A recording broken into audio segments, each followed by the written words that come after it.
Señor, te agradecemos, Padre, por esta hora. Te rogamos tu gracia sea sobre nosotros, que puedas tú edificarnos, Señor. Te agradecemos por tu preciosa palabra, por tu Santo Espíritu con nosotros, Señor. Te agradecemos por este precioso sacerdote que nos ha sido dado para toda edificación, Señor. Danos de tu gracia en esta hora, Señor. Te necesitamos, Señor. Padre, en el nombre de Jesús te rogamos. Amén. Amén.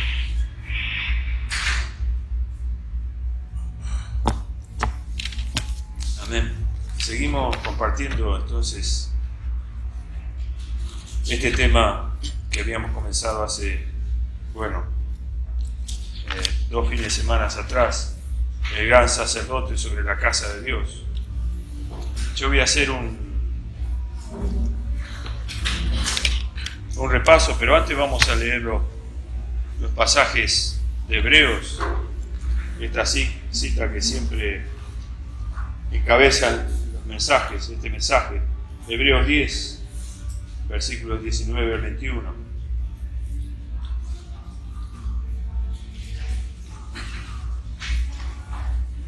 Amén. Así que, hermanos, teniendo libertad para entrar en el lugar santísimo por la sangre de Jesucristo, por el camino nuevo y vivo que Él nos abrió a través del velo, esto es de su carne, y teniendo un gran sacerdote sobre la casa de Dios. Amén. Es importante poder ver, hermanos, que lo que estamos compartiendo, lo que estamos tratando aquí, siempre es en base a este versículo 21, en relación, a los 3, pero se refiere a este gran sacerdote que Dios puso sobre la casa de Dios, sobre su casa, ¿no?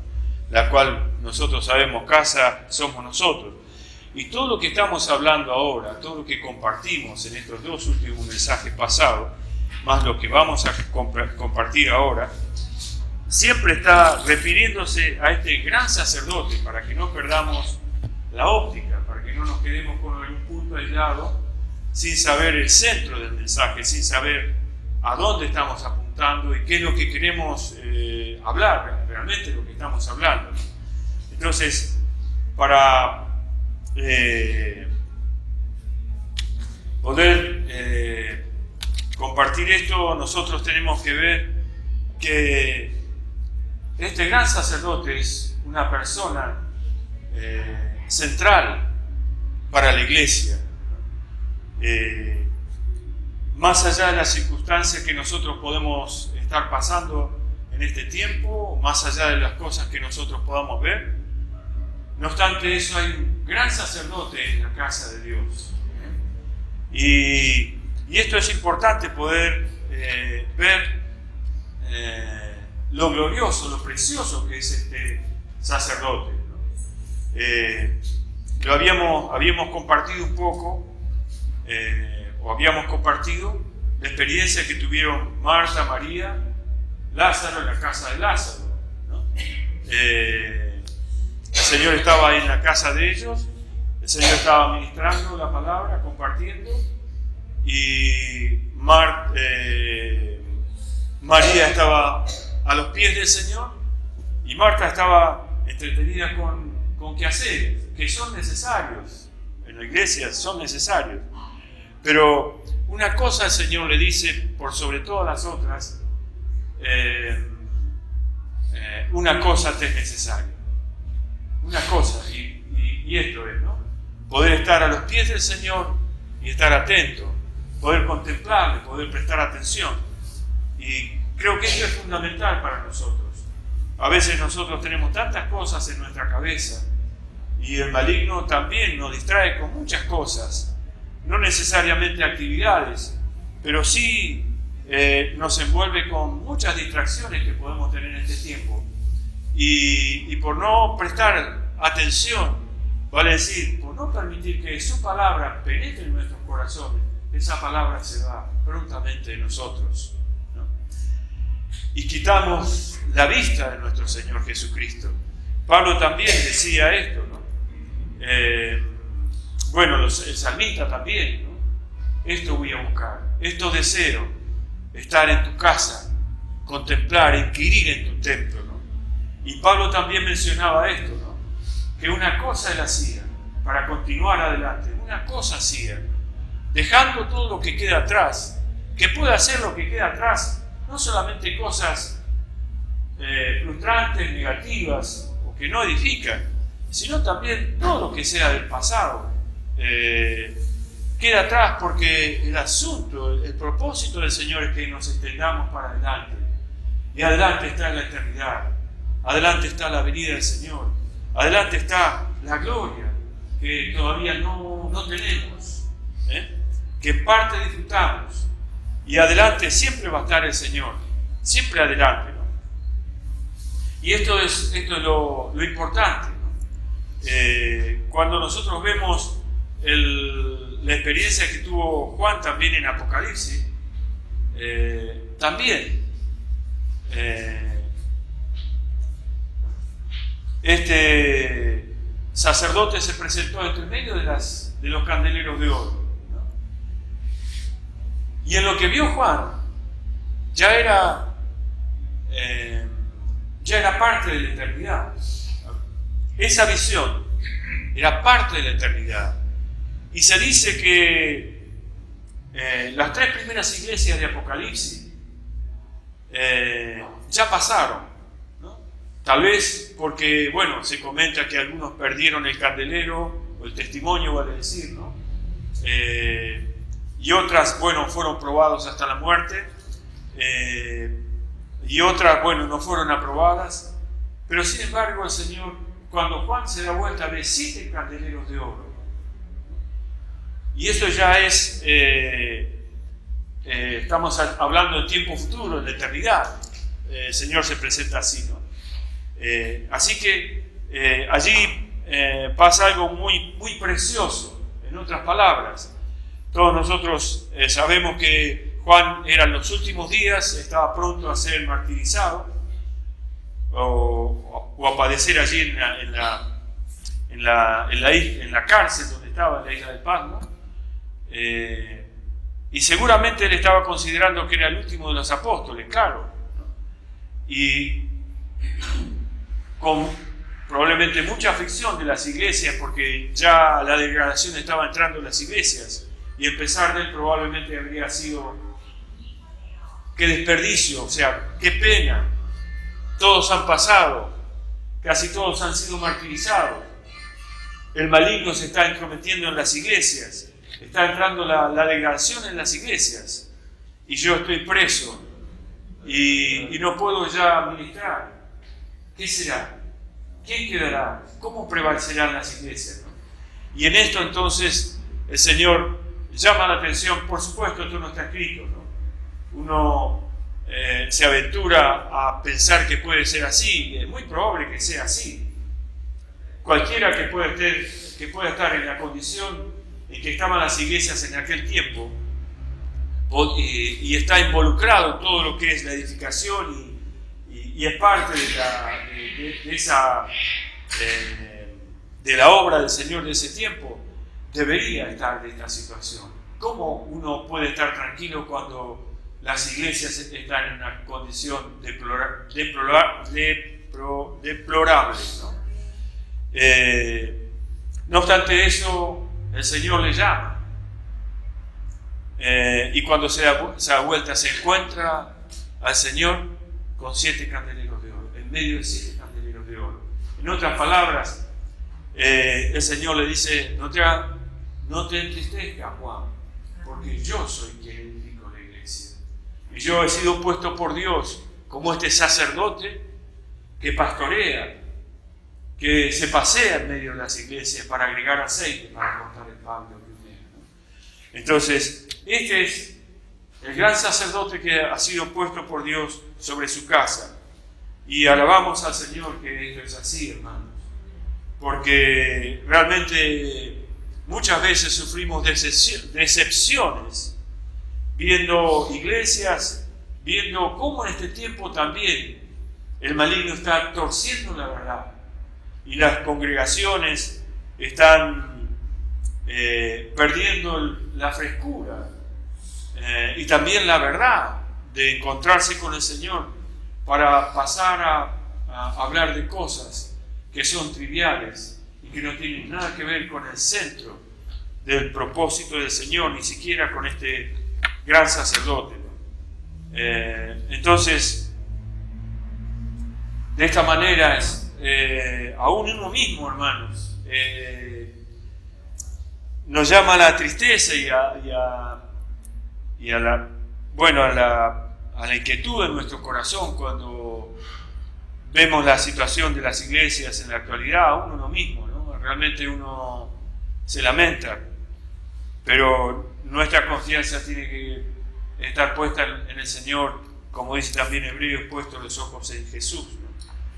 Es la única manera de continuar adelante. Y esta es nuestra confianza. Todo lo que el Señor comenzó lo va a terminar, ¿no? Así que alabamos al Señor porque este es el gran sacerdote.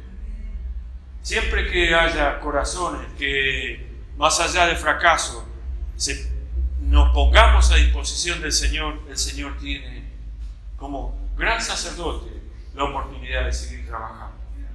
Una de las cosas que necesitamos orar es: Señor, no te olvides de mí. Considerándonos todo lo natural que podemos ser todavía, pero podemos orar: Señor, no te olvides de mí. Que en la edificación yo esté siendo participante de tu casa, de la obra que tú tienes como este gran sacerdote, Señor Jesús. Que no nos dejes a un lado por nuestra dureza o por nuestro corazón, por lo que fuere. Señor, ten misericordia de nosotros. Pastoréanos, ven a agregar aceite, corta el pábilo que humea. Esto debería ser nuestro ruego, nuestra oración delante del Señor. Y yo creo que una oración así delante del Señor, delante de este gran sacerdote, no puede resistirse. Creo que tiene que corresponder. Y entonces, a continuación de esto, después compartimos a partir del mensaje anterior 7 aspectos. Yo puse 7 aspectos, pero podemos usar el término 7 crisis que padeció el Señor. Por ahí, cuando nosotros hablamos de crisis, nos suena mucho a crisis económico, crisis político, crisis mundial, no sé. Pero la palabra puntual en cuanto a crisis, yo no me acuerdo todas las definiciones, pero una de las definiciones es: crisis es un sufrimiento que puede conllevar con él un cambio. Y de ahí entonces nosotros tenemos el nacimiento del Señor Jesús. La primera crisis que sufrió el Señor fue un cambio, ¿no? Bastante drástico, no solamente de lugar, sino también, ¿cómo podemos hablar? De su estructura. No había cuerpo, no había carne en él, y él tomó cuerpo. El Señor Jesús, hablando de la persona del Señor, ¿no? Era hijo de Dios en el trono, al lado del Padre. Sin embargo, se humilló y nació en el vientre, a partir del vientre de una mujer, María, todos nosotros sabemos. Así que esto fue una crisis para el Señor. Y fue algo ya que se había anunciado, y fue algo precioso. Todo lo que es el nacimiento del Señor es algo precioso, ¿no? Después pasó por el bautismo.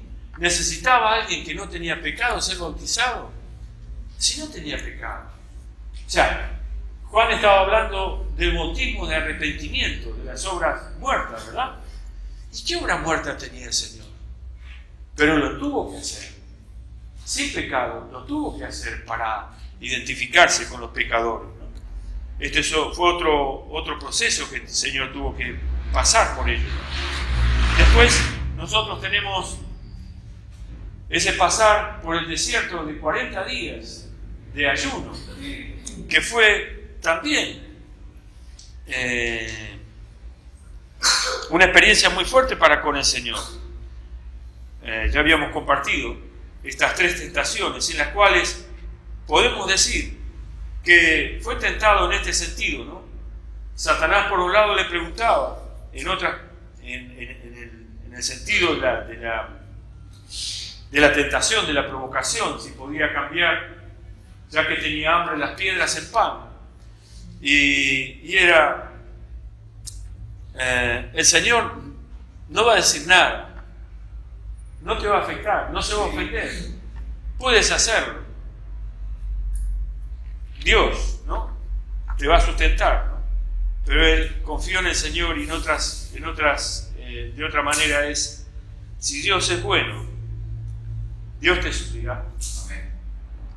Y realmente el Señor se confió en quién era el Padre.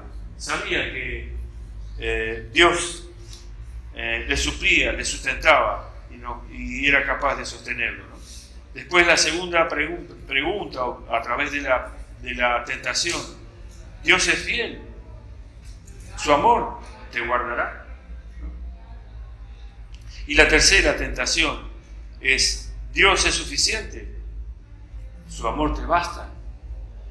Cuando al final le había propuesto todos los reinos de la tierra, ¿no?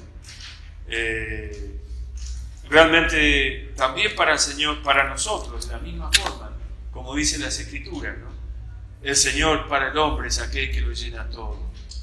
Es aquel que lo llena todo. Siempre que nosotros tenemos un vacío, ese vacío es el único que lo puede llenar, es el Señor.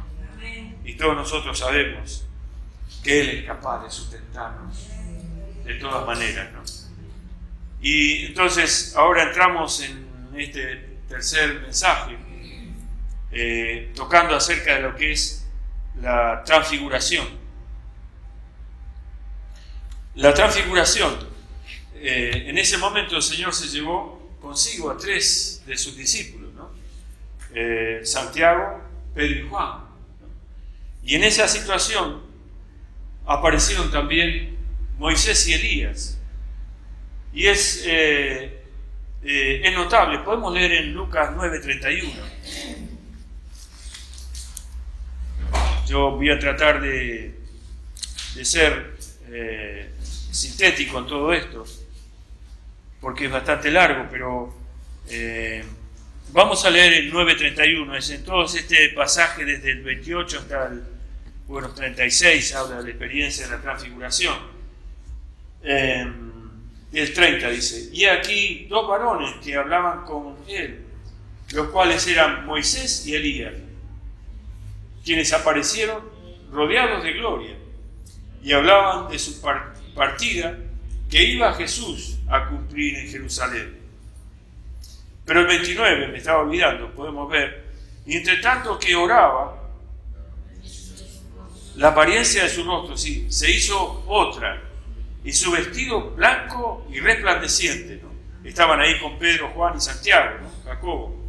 Estaban orando, el Señor estaba orando, y a medida que estaba orando, su rostro iba resplandeciendo, ¿no? La apariencia de su rostro se hizo otra, y su vestido blanco y resplandeciente, ¿no? Pero no solamente eso, sino también se aparecieron Moisés y Elías. Y es algo interesante que dice en el versículo 31. Dice, fíjese, y hablaban de su partida. Dice, quienes aparecieron rodeados de gloria, o sea, Moisés y Elías, y hablaban de su partida, que iba Jesús a cumplir en Jerusalén. O sea que en ese círculo de gloria en que estaban Moisés, Elías y el Señor Jesús, o el Señor Jesús, Moisés y Elías, había un diálogo, había una comunión. Le estaba hablando acerca de la cruz, de que faltaba poco, de qué manera iba a partir. Y por supuesto, iba este término hablaba de su partida. En Hebreos es el término de éxodo. Partida es el éxodo, o sea, la separación de lo que es la tierra para con el Señor en el momento de su muerte, ¿no? ¿Cómo iba a salir, ¿no? Y esto es interesante Porque Moisés y Elías también ellos sabían en el momento de su partida. Porque ¿por qué no estaba Abraham? ¿Por qué no estaba David o Noé? Pero estaban ellos dos. Sabemos que también ellos van a volver de vuelta, ¿no? Como estos dos testigos, en el tiempo de cuando se desaten los sellos en la experiencia final, en el tiempo de Apocalipsis, ¿no? En últimos tiempos. Pero esto es interesante, hablaban de su partida, ¿no? Y en esta manifestación, Jacobo, Pedro y Juan alcanzaron a ver a otro Jesús. Alcanzaron a ver la realidad de esa persona. ¿Quién era esa persona? ¿No? Él no dijo quién era. Simplemente Él se manifestó de una forma que ellos podían percibir la gloria que había en esa persona que era Jesús. Esa era la realidad de la persona. No se manifestó a todos. Les dio oportunidad a Jacobo, Pedro y Juan que ellos vean la gloria de Cristo Jesús. Y ellos también testifican en sus cartas, tanto Juan como Pedro, acerca de que fueron testigos oculares, que no se la contaron. Ellos vieron la gloria de este Hijo de Dios, ¿no? Y esto es tan precioso, hermanos, porque tenemos registro, ¿no? Y ahora, hermanos, nos toca a nosotros poder compartir, poder ver, poder percibir, poder tocar, poder palpar nosotros mismos. Ciertamente, físicamente, yo diría que es imposible poder ver algo así, ¿no? Por ahí, alguna experiencia de alguna persona, sé que han visto algo acerca de la gloria del Hijo de Dios. Sea en un sueño o en alguna revelación, yo he escuchado. Y esto no tiene un lenguaje apropiado, así como cantábamos recién uno de los signos. Es indecible la descripción de la gloria del Señor. No podemos decir. No se puede con palabras cómo describir la gloria del Señor, ¿no? Pero eso es lo que tenemos que apuntar. Y es interesante, es importante, porque la gloria también tiene que ver que para llegar a ese punto de gloria en que Él se transfiguró, estaba la participación de la cruz. La cruz es también parte de la gloria y también parte de lo que hace a un cristiano esta transformación tan preciosa y necesaria, ¿no? Sin la cruz no hay el reino, ¿no? Entonces, por eso es que la transfiguración habla de la gloria de la persona y también habla de la gloria de la obra, vale decir, el hecho de pasar por la cruz, ¿no? Y hay algo tan importante, hermanos, que eso nos corresponde a nosotros. En Mateo 16 podemos leer el versículo 28. Dice: de cierto os digo, que hay algunos de los que están aquí que no gustarán la muerte hasta que hayan visto al Hijo del Hombre viniendo en su reino. Y a continuación del relato de Mateo está la transfiguración. El Señor le estaba hablando a los discípulos, y este pasaje por mucho tiempo no lo podía entender, pero me parecía precioso, ¿no? Que realmente no veía que se estaba refiriendo a los discípulos, porque después de esto que dice, él se transfiguró y algunos de los discípulos alcanzaron a ver la gloria de Dios. Y estos discípulos al final fueron martirizados por causa del nombre del Señor. Lo repito, ¿no? De cierto os digo que hay algunos de los que están aquí que no gustarán la muerte hasta que hayan visto al Hijo del Hombre viniendo en su reino. Y esto es así, hermanos. Yo creo que la única forma que podemos nosotros permitir al Señor que obre en nuestro corazón y gane nuestro amor para con Él, sea cuando alcanzamos a ver la gloria del Señor. Y es importante que podamos detenernos. Volvemos al primer punto que habíamos hablado inicialmente en el primer mensaje. nosotros necesitamos ver la gloria de este gran sacerdote que se pasea en medio nuestro. Necesitamos ver la gloria, poder contemplarle a Él y considerar la preciosa persona del Señor. Así que alabamos al Señor por esto, ¿no?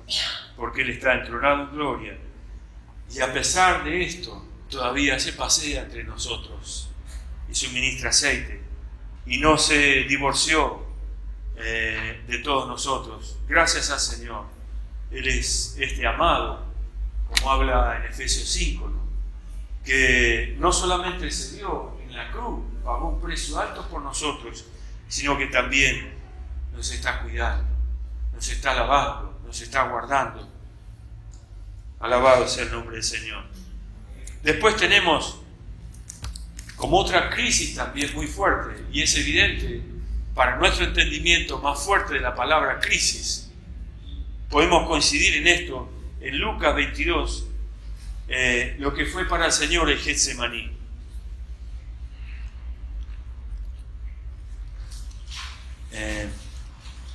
Podemos ver ahí un pasaje. Lucas 22.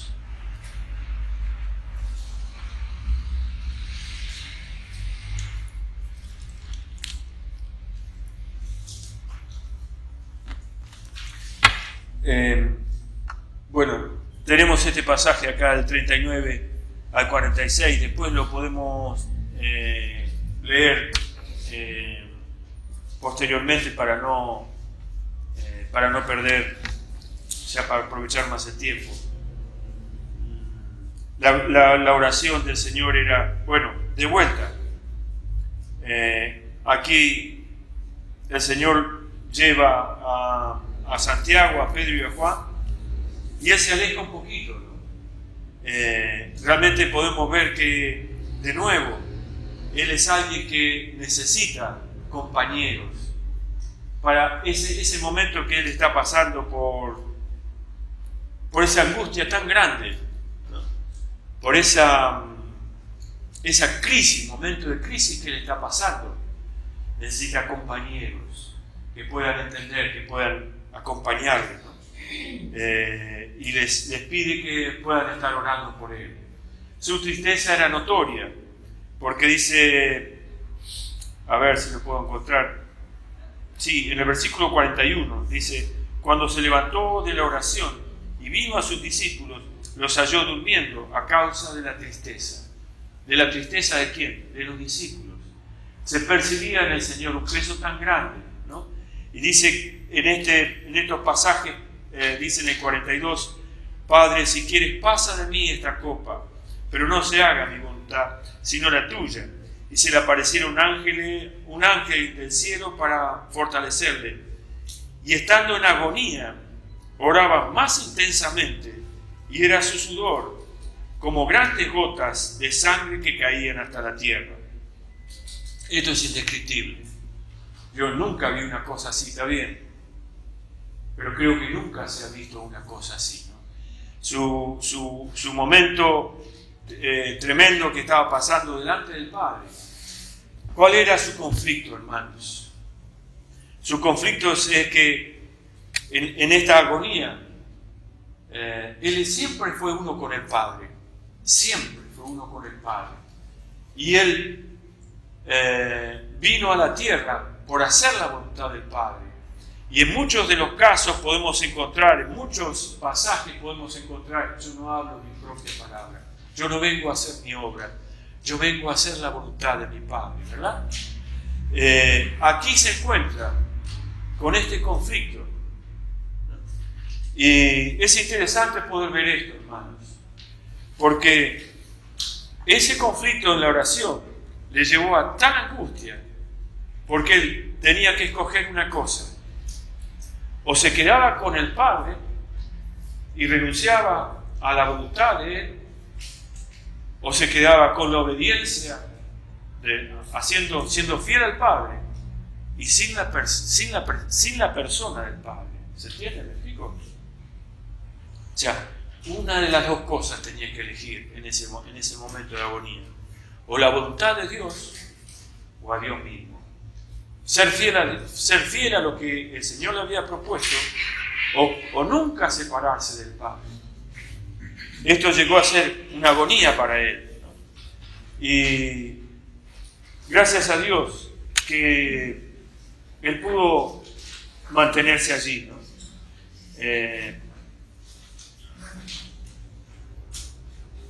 Y al final nosotros podemos ver en el versículo 46, y les dijo: ¿por qué dormís? Levantaos y orad, para que no entréis en tentación. De vuelta, o sea, también se sintió solo. Llegaron los discípulos hasta ahí, pero no alcanzaron a comprender plenamente la agonía que él se encontraba. Como bien cantamos nosotros, esto es algo que estuvo íntimamente entre el Padre y Dios. Muchas veces nosotros encontramos ese conflicto: ser fiel al Señor o no. Pero no obstante eso, aunque nosotros seamos infieles al Señor, Dios dice que permanece fiel. Pero en el caso de él, nunca iba a ser lo mismo que nosotros. Por eso nunca podemos comparar nuestra experiencia con la del Señor. Por eso Él es capaz de socorrer cualquier sea la situación de los hombres. Lo único que Dios espera, que el Señor espera de los hombres, de nosotros, que les permitamos a Él, que pueda entrar en nosotros, sanar las heridas. Porque Él está con aceite para venir a regarnos, con vino para regar nuestro corazón, con todo aquello que es capaz de sustentarnos, con la vida para levantarnos, ¿no? Con la resurrección. Alabado sea el nombre del Señor. Pero Él tuvo la peor parte, o una cosa o la otra. Bendito sea el nombre del Señor. Hermanos, todo esto a nosotros nunca nos tocó padecer. Nunca. Por más que el hombre padezca muchas cosas, nunca se iguala al padecimiento del Señor Jesús. Por eso alabamos al Señor. Qué necesario es poder contemplar, poder indagar, poder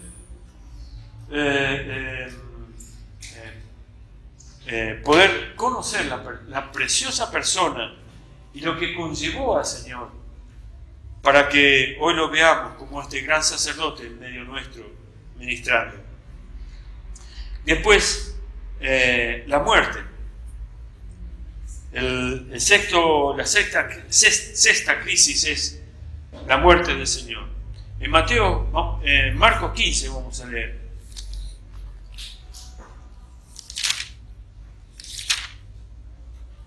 Hay una pregunta crucial. También esto es para considerarlo. Marcos 15, el versículo 34.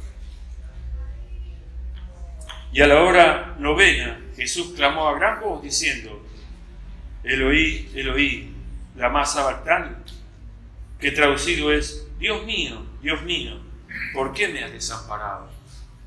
Señor Jesús. Realmente todos nosotros sabemos que Él fue sin pecado. Él no merecía estar allí, era el menos indicado, ¿no? Porque todos nosotros deberíamos ser juzgados por Dios. Todos nosotros deberíamos ser condenados por causa de nuestro pecado. Ese es el destino, la paga de la muerte, ¿no? Pero alabamos al Señor, ¿no? Por su misericordia que Él aceptó esta muerte. Pero hay una pregunta que podemos decir que no es la del millón, sino es la de todos los hombres sobre la faz de la tierra, y principalmente los creyentes. ¿Quién nos pregunta por qué, Señor? No, en algún momento nosotros preguntamos ¿por qué? ¿No? Pero Él dice, fíjense: Dios mío, ¿por qué me has desamparado? Su pregunta es diferente. Cuando nosotros muchas veces decimos ¿por qué? ¿Por qué a mí? ¿Por qué me pasa esto? ¿No? Etcétera, ¿no? Pero Él dice, ¿por qué? Siempre está, creo que en la vida de todos los creyentes, ¿no? Sin entender por qué, ¿no? Y tal vez después con el tiempo podemos entender muchas cosas, o no, pero tal vez algún día entenderemos lo que todavía no nos fue aclarado. Pero también el Señor Jesús demuestra que es un hombre allí, sin comprender en su humanidad por qué tenía que estar pasando esta situación, ¿no? Entonces, ¿por qué me has desamparado? ¿Por qué me has desamparado? La pregunta del Señor nunca es en forma de protesta. Señor, no estoy de acuerdo con lo que me está pasando. ¿Por qué a mí? ¿No? Podríamos decir con puño cerrado. ¿Por qué, Señor? ¿Por qué esa pregunta con indignación? El Señor no está preguntando de esta manera, como tal vez muchas veces nosotros preguntamos. ¿Por qué? ¿Por qué, Señor? Sino con manos abiertas, sin entender, pero siendo humano. ¿Por qué, Señor, me has desamparado? Pero Él dice antes, Dios mío, Dios mío. O sea, es como alguien que se somete bajo la soberanía de Dios. Y aunque no entiende, no protesta, pero sí pregunta, ¿por qué, Señor, me has desamparado? Y es algo que, bueno, también debía de pasar, y también es algo íntimo entre el Padre y el Hijo. Pero aquí nosotros podemos ver que por ser fiel a la voluntad de Dios, Él tuvo que perder al Padre ahí en la cruz. O sea, hermanos, Él fue solo a la cruz. Muchos cristianos han partido siendo martirizados, pero siempre fueron contenidos por el Espíritu Santo como poder en su interior. Y hay historia de esto que lo dice mismo Esteban cuando estaba siendo apedreado. Él estaba siendo sustentado viendo la gloria de Dios. Los cielos les habían sido abiertos, ¿se acuerdan? Y mientras lo apedreaban, él pudo decir, Señor, no les tengas en cuenta este pecado. El Espíritu Santo lo estaba sustentando. Pero la experiencia del Señor en la cruz, no había ni el Padre, ni el Espíritu Santo, ni sus discípulos, nadie, hermanos. Él estaba solo en la cruz. Por otro lado, hermanos, hay un principio para todos los discípulos. Todos nosotros sabemos que estamos compartiendo eso. El que no deja padre y madre no es digno de mí.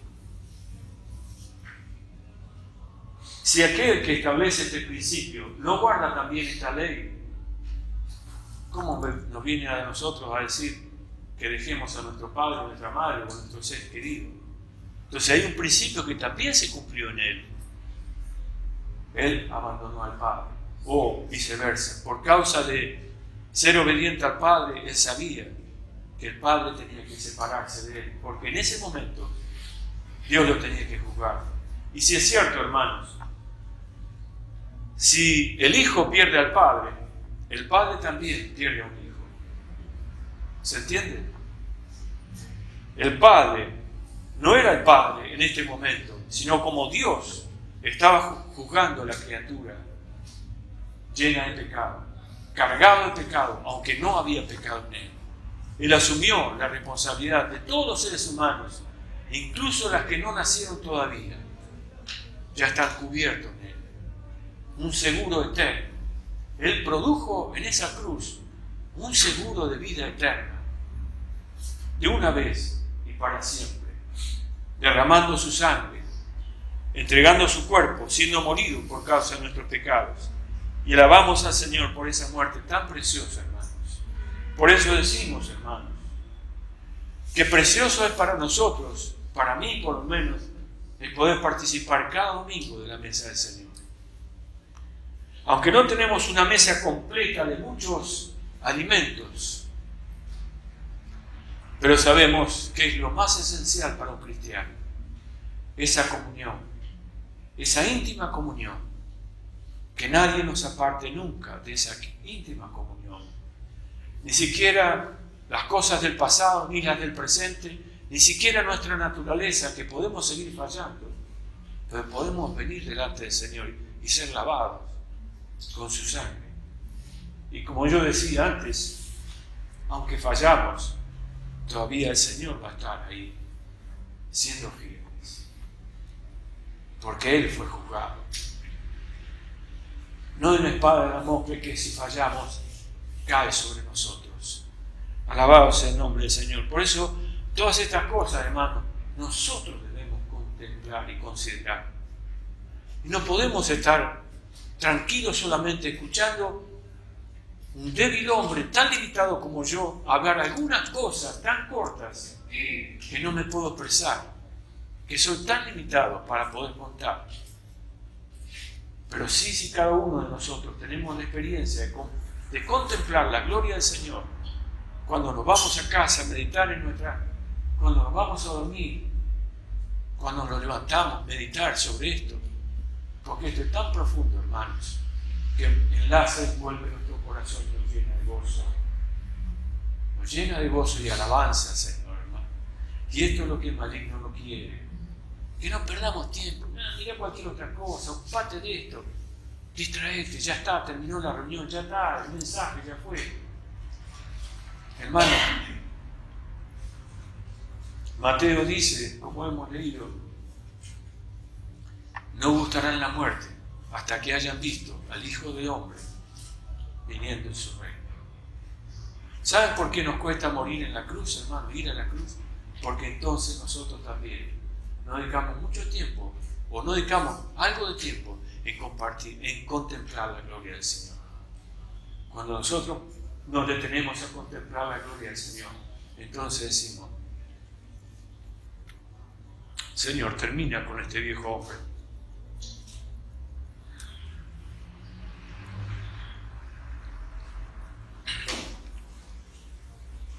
Porque no hay otra cosa más hermosa sobre toda la tierra que sea la gloria del Señor. Y alabamos al Señor por esto tan precioso, hermanos. Alabamos al Señor. Y ahí también, cuando entrega su espíritu al Padre, es la más grande confianza que Él tiene que tener.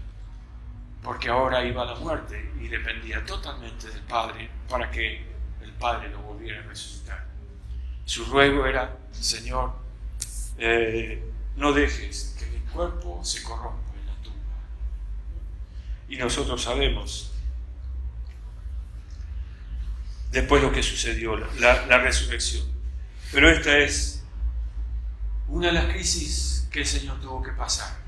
Otro cambio, una situación que lo forzó a cambiar de estado, a cambiar de situación, a cambiar de pensamiento. Fue conmovido su corazón y todo su ser cambió. Nosotros sabemos lo que padeció por causa del juicio del Padre, esa muerte tan horrenda que le tocó padecer. Todos nosotros sabemos. Y alguna vez ojalá el Señor nos alumbre para poder compartir. Solo lo que pueden graficar las películas es un hombre clavado en sus manos y sus pies en la cruz con una corona de espinas y una lanza en su costado. Pero la Biblia nos habla acerca de lo que pasó, ese cuerpo humano, interiormente, parte por parte. Entonces no fue algo fácil. Todo su cuerpo se deterioró en la cruz. Y como dice Hebreo, ¿no? Su cuerpo se abrió. Y al abrirse su cuerpo se rasgó el velo del templo se rasgó para que todos nosotros pudiésemos entrar a ese lugar que estaba cerrado para los hombres, desde casi el principio de la primera generación humana. Así que alabado sea el nombre del Señor por este gran sacerdote que se nos hace, mirando, observando si hay crecimiento, si hace falta aceite, cuánto está nuestra naturaleza creciendo o no, cuánto está menguando, cortando el pabilo que humea. Este es el gran sacerdote que el Señor, que Dios puso para que esté paseándose en medio de los candeleros. Y alabamos al Señor, porque cuánto necesitamos de este gran sacerdote que se siga paseando. Señor, no dejes que el pabilo que humea siga humeando. Corta el pabilo. Este debe ser nuestro ruego. Alabado sea el nombre del Señor. Y después, por último, la resurrección. Todos nosotros sabemos que si Él fue alguien que no tenía pecado, la muerte no tenía poder sobre Él. Solamente un instante, solamente algunas horas, pero no guardaba eternamente. Por eso Él terminó con el aguijón de la muerte. Terminó de una vez y para siempre. Porque Él no merecía estar ahí. Murió como pecador, pero en la tumba Él era alguien que no tenía pecado. Por lo tanto, el infierno, la muerte lo tuvo que vomitar. Y Él resucitó. Él resucitó. Quisiera que entiendan la expresión que yo usé, ¿no es cierto? Quiero decir, no merecía ese lugar. No era ese lugar para el Señor. Solamente era transitorio. Porque a partir de ahí, el Padre lo levantó. Fue visto por los hombres. Se presentó en 10 oportunidades diferentes entre los discípulos. Distintas personas. Pero eso sí, hermanos, nunca más públicamente fue visto. Nunca más. Porque, hermanos, ¿qué hubiese pasado si el Señor se hubiese presentado delante de aquellos que los condenaron? De Pilato y de los judíos, del sacerdote, de los sumos sacerdotes, de los escribas, de los fariseos, y le hubiesen dicho, ¿vieron que yo les dije que iba a resucitar? Hermanos, ¿no hubiese sido fácil así? Y todos hubiesen creído, ¿o no, hermanos? Pero eso no es fe. El Evangelio es algo que se cree en el corazón. El Evangelio es por fe. No andamos por vista. Y hermanos, esto es para nosotros algo precioso. Por eso, porque por fe necesitamos, cada vez que nos reunimos a la mesa del Señor y cada vez que nos reunimos para alabarle, ¿por qué levantamos las manos? ¿A quién lo hacemos? ¿Por qué levantamos nuestro corazón, como dice el canto? Lo hacemos a alguien que no vemos, pero creemos que vive. Creemos que ha resucitado. Creemos que ha pagado el precio por nuestros pecados. Y creemos que está en nosotros. Se hizo uno en nuestro espíritu, en nuestro interior. Y es más, creemos que un día viene por nosotros. Viene por su iglesia. Y le alabamos por esto, hermanos. Bendito sea el nombre del Señor. Y esto es lo que nosotros necesitamos. Cuanto más vemos la gloria del Señor, más la fe aumenta en nosotros. Y hermanos, cuanto más vemos la gloria del Señor, menos vamos a valorar las cosas de esta tierra. Y vamos a sentarnos y a preparar para inquirir delante del Señor más de la gloria del Señor. Porque a esto es nuestro futuro, hermanos. La gloria del Señor. Gracias a Dios. Cantamos bien cuando decimos, hay un hombre sentado. Hay un hombre sentado. ¿Saben? Él está entronado ahora en gloria. Señor de señores. La cabeza de todos. Todo fue puesto debajo de sus pies. Pero Él no perdió la identidad del hombre. Sigue siendo un hombre. Porque de otra manera, hermanos, tal vez nosotros, bueno, ya estoy cansado, ya está, cumplí contigo, Señor, listo, me saco este cuerpo. El Señor permanecerá para siempre. Por eso los parientes de Él, cuando venga en el tiempo de la gran tribulación a los judíos, o en esos 7 años que está establecido por Daniel, de los últimos tiempos, el Señor les va a mostrar las manos y su costado, las heridas que Él sufrió en la cruz. Así que alabamos al Señor, hermanos. Esto es algo que nosotros participaremos y a esto Él comparte los triunfos que tuvo para con nosotros. Gloria al Señor, hermanos. Por otro lado también, Él está entronado en gloria. Pero vieron, casi no hay ningún hombre que lleno de gloria no pueda caer en la vanidad. Es muy difícil. Cuando un artista progresa o llega a ser muy exitoso, un deportista o lo que sea, alguien gana mucho dinero y de pronto, bueno, todas esas cosas se le suben en la cabeza y cambian el corazón de la persona. el Señor sigue guardando el mismo principio, la misma humildad que tuvo desde el momento que estuvo aquí en la tierra. Y por eso es que podemos acercarnos. Y no dice, volviste a pecar, ¿no? Volviste a pecar, siempre el mismo, no cambiaste. Gracias a Dios. Tenemos un abogado que intercede por nosotros, así como cantamos. Él, aunque está entronado, todavía, hermanos, viene a servirnos.